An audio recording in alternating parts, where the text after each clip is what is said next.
So this is what's going on now. This is what Jesus is condoning. This is what's going on within religion. Now, when I try to tell you guys that this whole religion stuff is nothing but a joke, but a mental illness upon black people, stuff like this concludes everything that I say. Ever since I've been speaking up against Jesus and religion, whether it's Islam, Judaism, Hebrewism, I've been receiving a lot of slack, especially from colored people.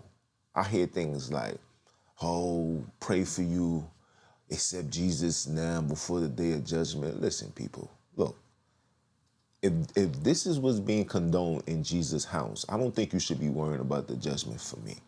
Okay? Secondly, there's not going to be a single judgment. The judgment on the earth came with Christopher Columbus, came with Aaron Lopez, came with all the people that gathered all the black people like a can of sardine and shipped them all over the world. That was the judgment upon the people. Okay? That was the judgment. That's when the kingdom was being established. Stop with the madness. When Christopher Columbus came into the west shores of South America and the Caribbean islands and violated these people, prior to Christopher Columbus showing up to those shores, there was approximately, listen carefully, 7.5 million people there. By the time Christopher Columbus was done, it was approximately only 250 people left. If that's not a worldwide genocide, I don't know what to tell you. Oh, and Christopher Columbus came with the word of Jesus. When you read the manuscripts, he'll tell you that they came with the mercenaries, the priests, the voodoo, whatever you want to call them, the witches and warlocks. They was there. Yeah, facts.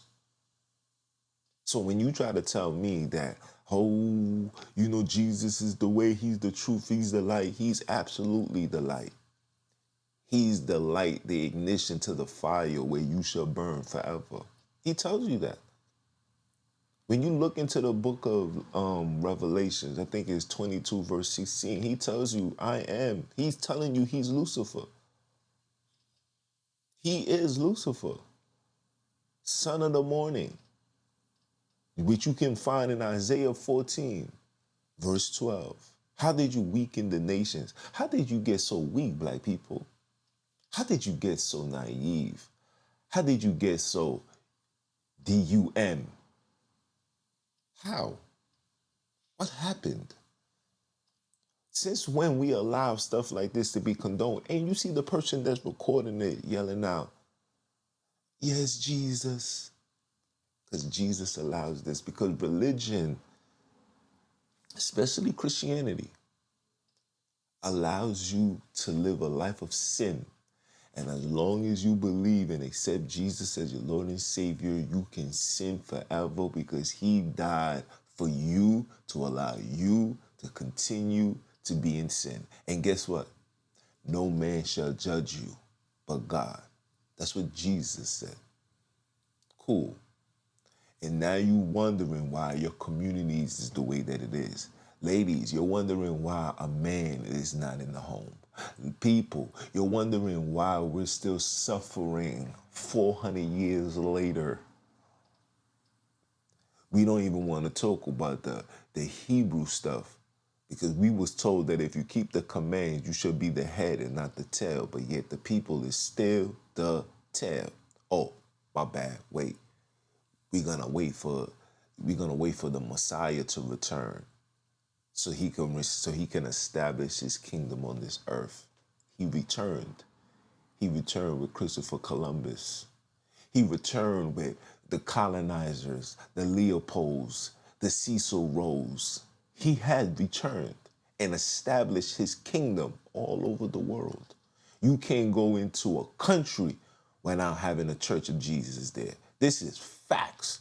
Because say whatever you want. This is the facts. Now, when you decide to take your head out your behind and see it for what it is and realize that you just been played a fool, knowing that they gave you the biblos to keep you confused. Let's talk about the biblos for a second. Let's talk about that. let's talk about the Old Testament. What does the Old Testament display to you, black people? The genocide of black people, right? That's what the Old Testament was to do, was to justify what they was going to do to you. Everything within the Old Testament was literally genocide, murder, kidnap, slaughter amongst you, black people. Not Chinese, not Mexicans, not Europeans, but you. Okay?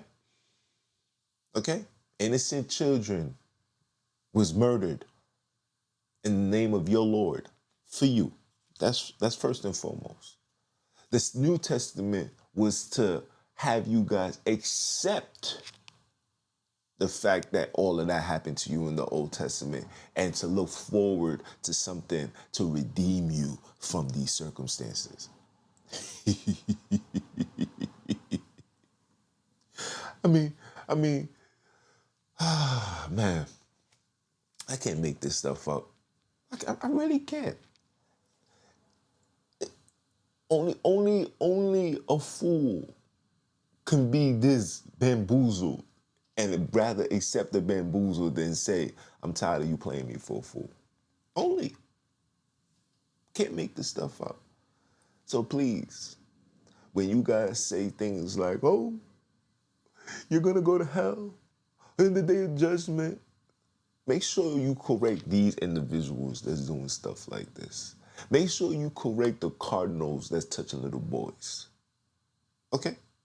Make sure you check all these people that's taking money from the people so they can live lavish lifestyles. Make sure you check those people first before you come to me, because I'm bringing forth what's being done in the darkness to the light of the people. Because guess what? And when it's all said and done, it's all we have is each other. We are all we got. Ain't gonna be no Yah, no Yahweh, no Hawusha, your hoo-hoo, your coo-coos, and the poo-poos, okay? All that is doo-doo, all right? Throw that in the garbage. Throw it, please. Kick it far, far, far away. There's not gonna be a single person to redeem us but each other. Like the great Bob Marley said, emancipate yourself from mental slavery. Nobody but us can free our minds. And have no fear for atomic energy. Have no fear for that, because ain't nobody gonna know these times. And just to conclude it all, when you hear the end times, the end time of this world will be the end of religion. And we're knocking on that door. Keep knocking, people. Somebody's gonna open, and if they don't open, we just gonna break it down. Yeah? And remember, people, you must free your mind, or you're going to get left behind. It's your brother, man. You understand? One.